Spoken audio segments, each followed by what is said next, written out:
Max Lucado dalam tulisannya menyatakan bahwa Tuhan mengasihi kita apa adanya, tetapi Tuhan tidak akan membiarkan kita menjadi seadanya. Ia akan mengubah kita menjadi seperti Kristus. Kita yang sudah diselamatkan oleh kasih Allah ternyata juga dipanggil, bahkan dimungkinkan untuk bertumbuh semakin serupa dengan Kristus. Dan inilah panggilan seorang murid. Dalam Lukas 9 ayat 57-62, setidaknya ada 3 kualitas yang penting dimiliki oleh seorang murid, dan saya singkat dengan 3M. Apa saja itu? M yang pertama adalah memiliki motivasi yang benar. Dalam ayat 57-58 ada seseorang yang menawarkan diri untuk mengikuti Yesus. Ia berkata, "Aku akan mengikut engkau kemana saja engkau pergi." Tetapi Yesus justru menjawab dengan, "Serigala mempunyai liang, burung mempunyai sarang, tetapi anak manusia tidak mempunyai tempat untuk meletakkan kepalanya."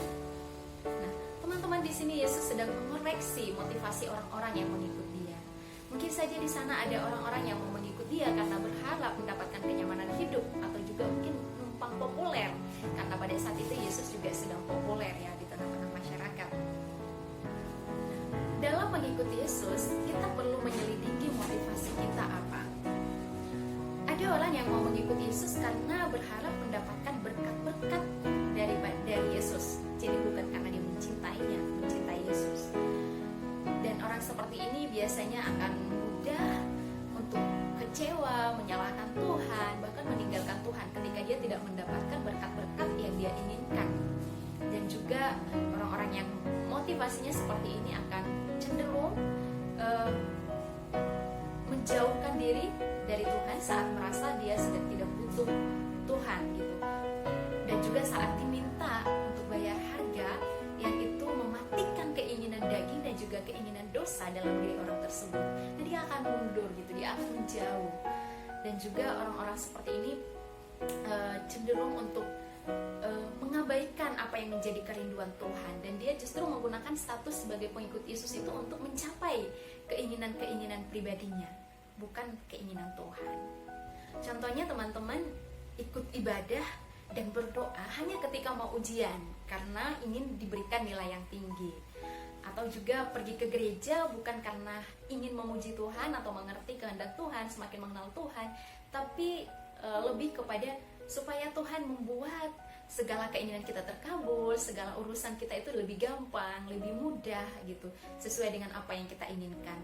Jadi tidak peduli kehendak Tuhan apa dalam seluruh aspek hidupku, kira-kira seperti itu. Terus juga teman-teman, saat Tuhan minta untuk melayani Tuhan, mengasihi sesama yang itu membutuhkan pengorbanan, nah kita langsung kita langsung menutup mata gitu, mundur, pura-pura nggak tahu, kira-kira seperti itu. M yang kedua adalah memprioritaskan. Di ayat 59, seorang lain diajak oleh Yesus. Yesus berkata, "Ikutlah aku." Dan ternyata orang ini menjawab dengan, "Izinkanlah aku pergi dahulu menguburkan Bapakku." Nah, dan Yesus bilang, "Biarlah orang mati menguburkan orang mati, tetapi engkau pergilah dan beritakanlah kerajaan Allah di mana-mana."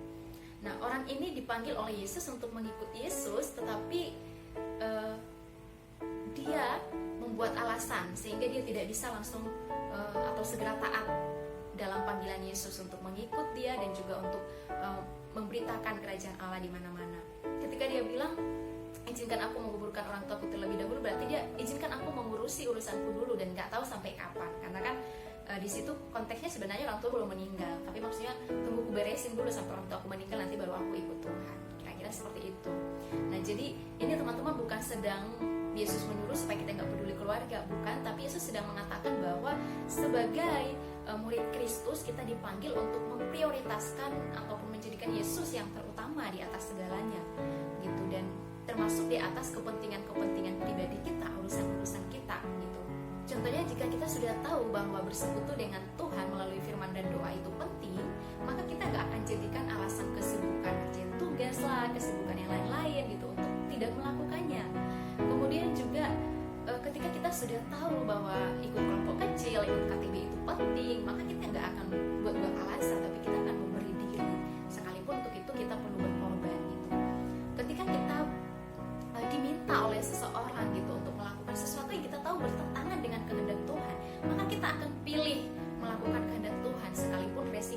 bisa jadi kita diejek, ditinggalkan, dimarahin gitu ya.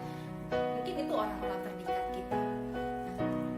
Nah, yang ketiga adalah melepaskan diri dari keterikatan akan siapa atau hal yang di luar dari Yesus. Seseorang berkata itu di ayat 60 sampai 62 ya. Aku akan mengikut Engkau Tuhan, tetapi izinkanlah aku pamit dahulu dengan keluargaku. Dan lihat bagaimana Yesus menjawab. Setiap orang yang siap untuk membajak tetapi menoleh ke belakang, dia tidak layak untuk kerajaan Allah. Nah, teman-teman, jenis orang ini dia mau mengikut Yesus, tapi dia mau pergi dulu izin sama keluarganya. Jadi belum pasti dia akan ikut atau enggak. Kalau keluarganya izinkan dia ikut, kalau keluarganya enggak izinkan dia enggak ikut. Nah teman-teman, lagi-lagi ini bukan sedang mengajarkan kita untuk tidak peduli atau membenci keluarga, no, bukan itu maksudnya. Tapi keluarga di sini menjadi sebuah gambaran sesuatu hal yang sangat dekat, yang kita anggap sangat penting, yang kita sangat cintai. Namun bisa menghalangi kita untuk mengikut atau mentaati Yesus secara total atau sepenuhnya. Kita mau mengikuti Yesus tapi dengan setengah-setengah hati. Di satu sisi kita bilang kita cinta Yesus, tapi di sisi yang lain kita cinta diri, kita cinta dosa, kita cinta uang atau yang lain-lain gitu. Nah, sehingga itu menghalangi kita untuk boleh total mentaati Yesus. Kedagingan kita, kecintaan kita akan diri sendiri, kecintaan kita akan dosa menghalangi kita untuk bisa total mentaati Tuhan. Sementara mengikuti Yesus itu membutuhkan komitmen yang total, ya, penyerahan diri yang penuh gitu. Kita tidak bisa bilang mengikuti Yesus tapi di lain sisi kita masih melakukan praktek-praktek perdukunan, sekalipun itu maksudnya adalah supaya salah satu anggota keluarga kita bisa sembuh. Nah, kemudian juga kita tidak bisa mengikuti Yesus namun di sisi yang lain kita tidak bersedia berhenti untuk pacaran beda iman, untuk meninggalkan dosa mencontek, pornografi ataupun merokok dan yang lain-lainnya. Kita tidak bisa mengikuti Yesus tapi di sisi yang lain kita terus terikat dengan masa lalu kita yang gelap. Kita nggak mau dipulihkan dari situ, itu akan sulit gitu. Jadi itu dia teman-teman, ada 3M kualitas yang perlu dimiliki oleh seorang murid sejati. Yang pertama, memiliki motivasi yang benar. Yang kedua, memprioritaskan Yesus dan kehendaknya.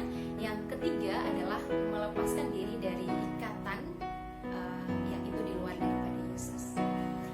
Teman-teman, harga mengikuti Yesus itu memang sangat mahal, tapi tidak mau mengikuti Yesus jauh lebih rugi. Dan kita percaya bahwa di dalam kasih karunia Allah, kuasa kebangkitan Kristus dan pertolongan Roh Kudus, kita dimampukannya untuk boleh terus bertumbuh